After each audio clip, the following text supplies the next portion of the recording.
Hello, my name is Mrs. Yansky and I'm a first grade teacher at Wetmore.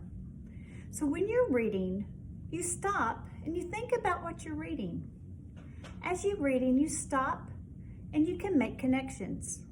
Something in the story can remind you of something in your life, such as when I was reading about a grandmother. She was making a cake with her granddaughter.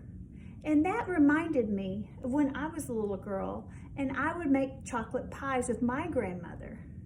So I made a connection from that part of the story to my life.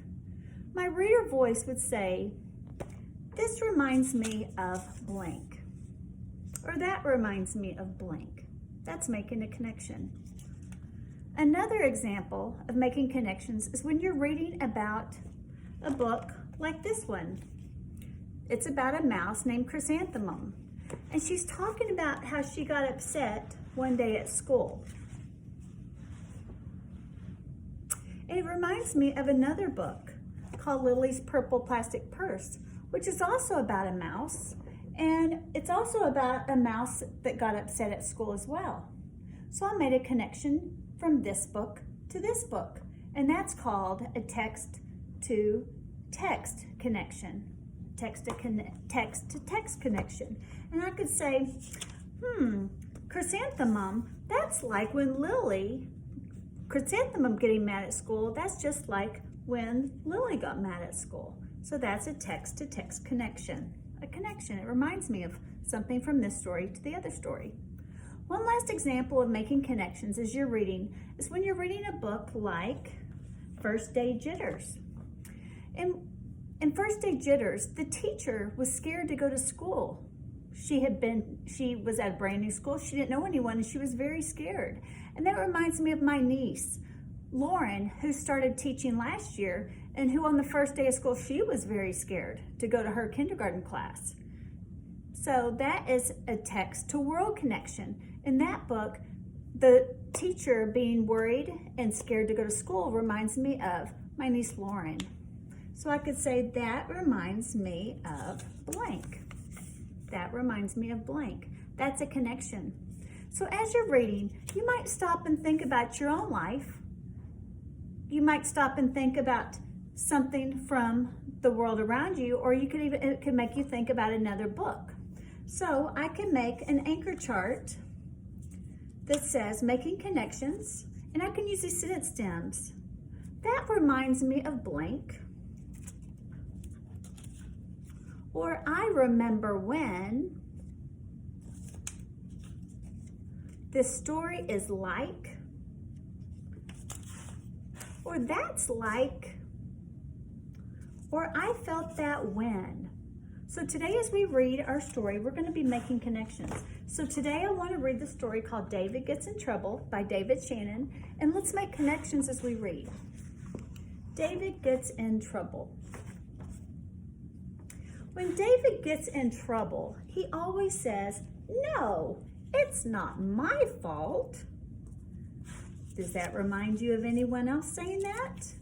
If that reminds you of you saying it or someone else, you're making a connection. That reminds me of my son Joseph when he was little.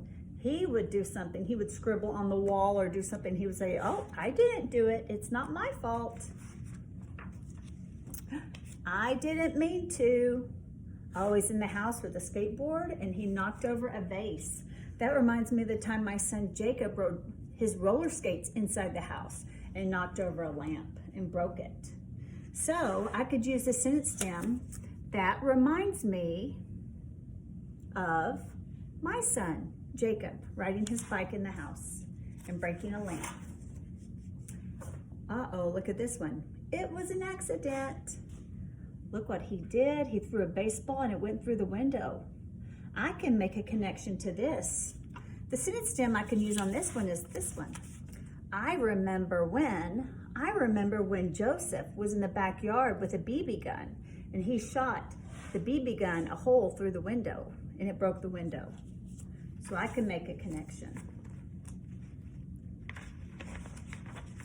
Do I have to? Oh, he doesn't want to eat his food. I forgot. What did he forget to do? He forgot to wear his shorts. Oh my goodness, he's showing his underwear. My dog ate my homework. Here's his dog. The teacher said, everyone turn in your homework, and he doesn't have it. Oh, I can make a connection to this. I felt that when I had my papers to grade last year from school, and my cat knocked my glass over on top of the papers, and it ruined my papers that my students had done. So I felt like that when my cat spilled the water on the papers. I couldn't help it.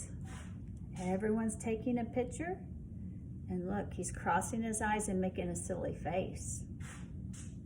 That's not very nice. He got in trouble for that one, didn't he? I was hungry.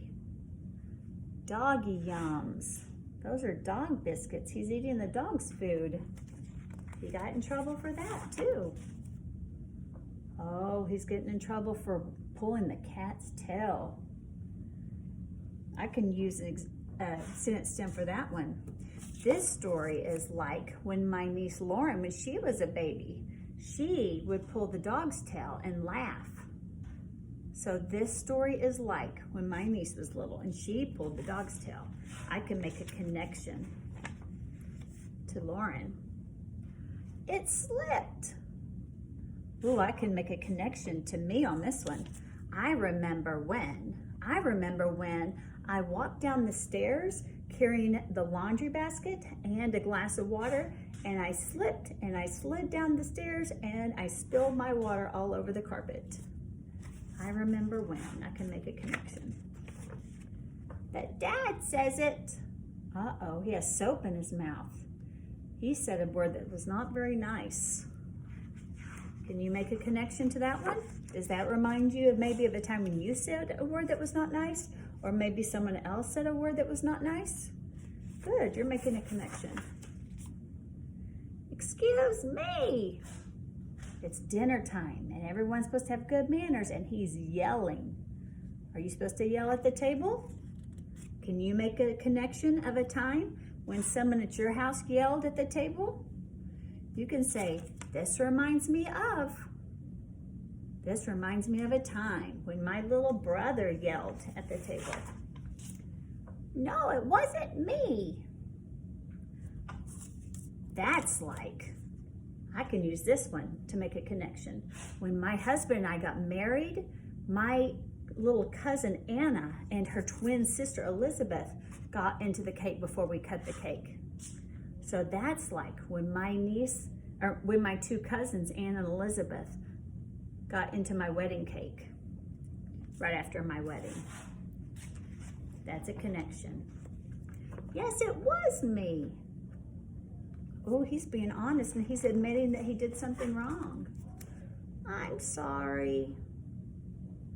That's very good. When you do something you shouldn't, you should say you're sorry. I love you, Mom. So this was a very important lesson, that making connections, as you read, you need to stop and think about, this reminds me of something, or this story is like this, or that's like, or I felt like this when. Making connections is going to help you better understand the story better. So we'll be doing more of this in class, making connections. And let me show you what the anchor chart looks like.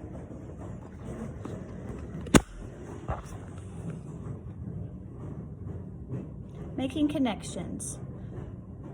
That reminds me of blank. I remember when. This story is like. That's like. And I felt that when. So good. Remember, good readers make connections. And as you read today, remember to make connections as well. Thank you.